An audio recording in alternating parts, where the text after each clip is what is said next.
حضرت بہلول رحمہ اللہ فرماتے ہیں کہ میں ایک دفعہ بصرہ کی ایک گلی میں جا رہا تھا کہ اچانک ہی میں نے دیکھا کہ کچھ لڑکے اخروٹ کھیل رہے ہیں اور ان کے پاس ایک معصوم سا بچہ کھڑا ہے اور رو رہا ہے۔ میرے ذہن کے اندر یہ بات آئی کہ یہ بچہ غریب ہوگا، اس کے پاس پیسے نہیں ہوں گے، یہ اخروٹ خرید نہیں سکا ہوگا، اس لیے میں نے اس پر ترس کرتے ہوئے اس کے سر پر جا کر ہاتھ رکھا اور میں نے کہا کہ آؤ بیٹا، میں آپ کو اخروٹ لے کر دیتا ہوں۔ وہ آگے سے بچہ مجھے کہنے لگا کہ اے اللہ کے بندے، کیا ہم کھیل کے لیے پیدا کیے گئے ہیں؟ تو میں نے اس کو کہا پھر ہم کس لیے پیدا کیے گئے ہیں؟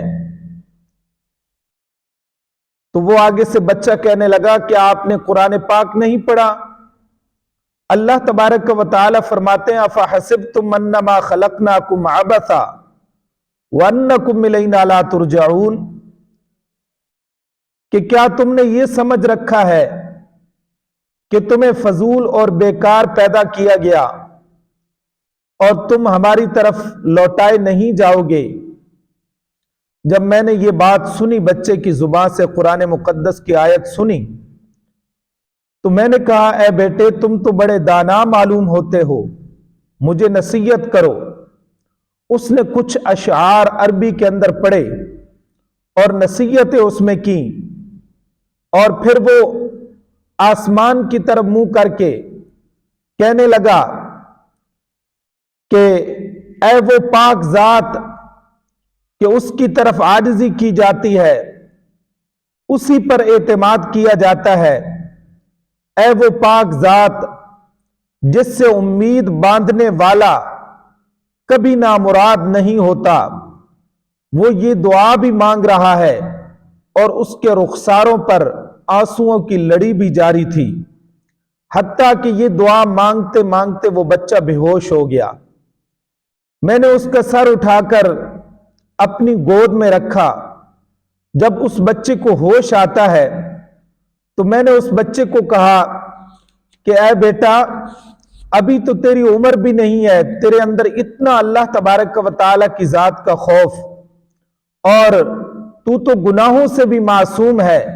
وہ آگے سے بچہ مجھے کہنے لگا کہ اے اللہ کے بندے، میں نے اپنی والدہ کو دیکھا ہے کہ جب وہ چولہے کے اندر آگ جلاتی ہیں تو پہلے چھوٹی چھوٹی لکڑیاں جو ہیں وہ اس آگ کے لیے اس چولہے کے اندر ڈالتی ہیں، پھر بڑی لکڑیوں کو رکھتی ہیں۔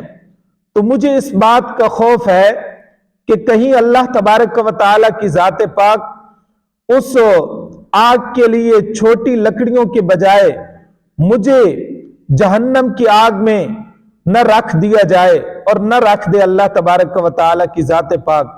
حضرت بہلول فرماتے ہیں کہ اس کی یہ حکیمانہ بات سن کر میرے اوپر اتنا اثر پڑا کہ میں نے اسے کہا آپ مجھے مزید نصیحتیں کریں۔ وہ بچہ مجھے اور نصیحتیں کرنے لگا۔ اس کی نصیحتیں سنتے سنتے مجھ پر غشی طاری ہو گئی، میں بے ہوش ہو گیا۔ پھر جب میں ہوش میں آیا تو میں نے دیکھا کہ وہ بچے کھڑے ہیں، لیکن وہ بچہ مجھے نظر نہیں آ رہا، دوسرے کھیلنے والے کھڑے ہیں۔ میں نے ان سے پوچھا کہ یہ بچہ کون تھا؟ انہوں نے کہا یہ خاندان سادات میں سے تھا، سیدنا حسین ابن علی رضی اللہ تعالیٰ عنہ کی اولاد میں سے تھا۔ میں نے کہا اس بچے کو ایسے ہی ہونا چاہیے تھا۔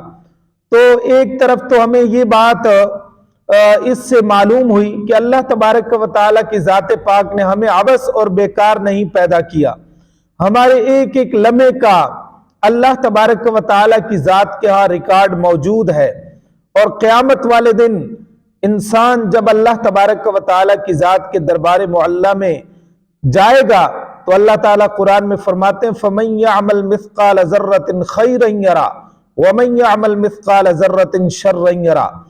کسی انسان نے دنیا کے اندر کوئی چھوٹا سا عمل کیا ہوگا نیکی کا، اس کو بھی اپنی آنکھوں سے دیکھ لے گا، کوئی چھوٹی سی برائی کی ہوگی اس کو بھی آنکھ سے دیکھ لے گا۔ تو اللہ تبارک و تعالیٰ کی ذات پاک ہمیں قرآن مقدس کے مطابق زندگی گزارنے کی توفیق عطا فرمائے۔ اللہ ہمارا اوڑھنا بچھونا قرآن و سنت کے مطابق بنا دے، ہماری زندگی کے شب و روز اللہ تبارک و تعالیٰ کی ذات پاک کی کتاب کے مطابق اور نبی پاک صلی